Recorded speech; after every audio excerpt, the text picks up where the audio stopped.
keputusan untuk makanya ini mah harusnya private ya Ustadz. Keputusan kan memilih jalan hidup lah gitu, menuju misalkan menikah gitu ya, menikah.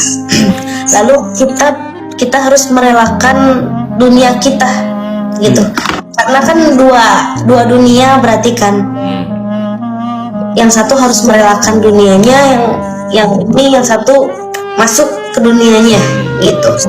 Itu bagaimana Ustaz? Ya, ketika seorang perempuan, misal mohon maaf, Hindun itu punya karir ya, terus dia mau nikah sama Jahit. Nah, Hindun itu ketika dia harus nikah sama Jahit, berarti dia harus meninggalkan karirnya. Itu kan yang menjadi pertanyaannya. Nah, ada salah satu sahabat perempuan, dia datang kepada baginda Nabi Muhammad SAW. Dia bertanya kepada Rasulullah, "Ya Rasulullah, saya itu baru nikah." Lalu kata Rasulullah, "Apa yang harus dipertanyakan?" "Ya," katanya, "di dalam hukum Islam bahwa seorang perempuan itu harus taat kepada seorang suami." "Naam," kata Rasulullah.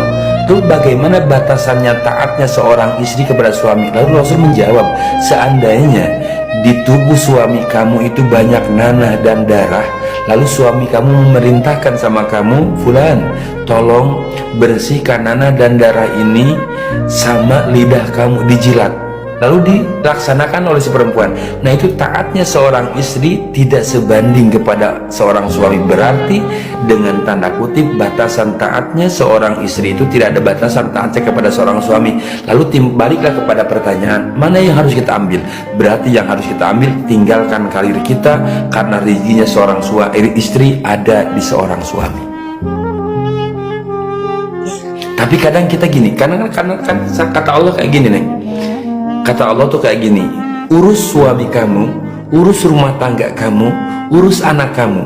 Apa yang kamu inginkan kami akan penuhi. Itu kata Allah loh. Itu kata Allah, bukan kata Haddad Hasbi, bukan kata orang, bukan kata siapa. Dan janji Allah itu mustahil bohong. Tapi kebanyakan orang main akal. Kalau seandainya saya tidak kerja, tidak membantu suami saya, bagaimana nanti makan saya? Bagaimana nanti kebutuhan saya kurang? Bagaimana nanti dapur saya kurang? Bagaimana nanti anak kita kurang? Nah, itu catat, wabil khusus kepada seorang laki-laki, demi Allah, ketika kita menikah itu bukan kita yang menafkahi istri kita, bukan kita yang menafkahi suami anak kita, tapi Allah Subhanahu wa taala cuman melalui pelantara kita sebagai seorang suami. Jadi jangan kita menganggap perempuan itu pembantu, jangan menganggap perempuan itu adalah salah satu untuk hanya yang bisa disuruh-suruh untuk kita sebagai seorang suami. Contoh kayak gini, tauhidnya kayak gini lah. Ini ini kan saya tuh sebelum nikah, ini rezeki saya teh, nih. Nah, terus saya punya istri satu, berarti rezeki saya jadi berapa? Jadi dua. Bukan rezeki saya dipotong dikasih ke istri, bukan. Tapi istri juga bawa rezeki.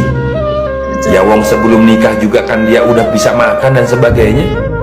Cuman yang awalnya rezeki istri itu melalui orang tuanya, sekarang menjadi melalui seorang suami. Lalu punyalah anak satu, berarti jadi berapa rezekinya? 3. Punya lagi anak satu lagi, berarti jadi berapa? 4. Makanya kata Allah, perbanyaklah anak, kita akan memperbanyak rezeki. Kayak saya, anak saya kan 6, alhamdulillah. Jadi bukan rezeki yang suami ini dibagi 6, bukan, tapi pada masing-masing bawa rezeki. Makanya jangan pernah ragu. Makanya istri saya dia kan aktif di sekolah lah, bagian dan sebagainya. Terus dia itu mungkin jenuh ya, boleh gak kalau seandainya jualan online atau apa, gak usah, urus keluarga, urus anak, mencari nafkah kewajiban seorang suami. Berarti kalau seperti itu tidak apa-apa. Nah, ketika kita sudah menikah, lalu kita menanyakan, kan wajib ya, kita menanyakan kepada suami, suami, aku boleh kerja apa enggak? Kalau suami mengizinkan, itu apakah kita boleh melakukan pekerjaan? Boleh. Kalau suami mengizinkan boleh. Tapi kalau suami tidak mengizinkan, jangankan kerja ya, Neng. Misal contoh, istri saya ataupun Hindun tuh mau berangkat ngaji. Bilang kepada suaminya, kepada Jahit, saya mau berangkat ngaji, terus kata Jahid gak boleh. Itu hatta berangkat ngaji juga kalau seandainya suami gak mengizinkan, jangan, apalagi untuk kerja. Iya. Jadi ketika rumah tangga seorang perempuan, ketika dia sudah mempunyai suami, di sana itu semuanya beralih kewajibannya kepada seorang suami.